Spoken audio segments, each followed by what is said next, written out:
Da oggi mi auguro si inizi a scrivere anche una storia diversa qui in Veneto, anche grazie ai risultati di queste elezioni amministrative. La festa a Verona per la vittoria di Damiano Tommasi è la festa di tutto il centro-sinistra che esce da questi ballottaggi con la sensazione che l'aria sia davvero cambiata.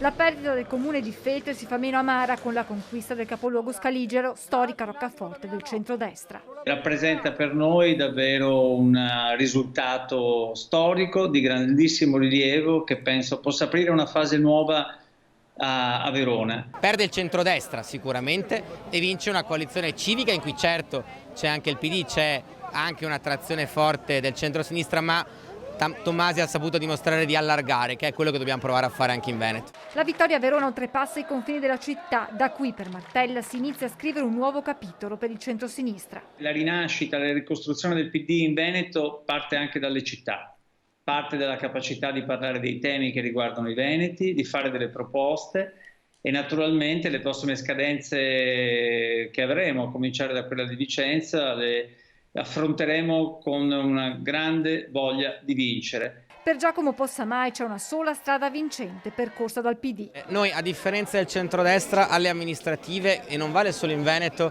scegliamo progetti locali, cioè mettiamo insieme le persone che stanno bene insieme, penso alle coalizioni, e facciamo programmi pensati per il territorio. Non ci sono leader nazionali che si trovano ad Arcore, a Roma o dove si devono trovare e scelgono sulla testa dei territori. Perché la vittoria a Verona ha dimostrato che nessuna sfida può essere considerata impossibile e così si guarda alle prossime amministrative nel 2023. Il centro-sinistra è pronto a giocarsi fino in fondo la sfida del comune di Vicenza, senza dimenticare la partita più complessa di Treviso. E lo sguardo guarda ancora oltre al 2025, alle elezioni regionali. Qualcosa in Veneto si è chiuso, un ciclo politico mi pare al tramonto.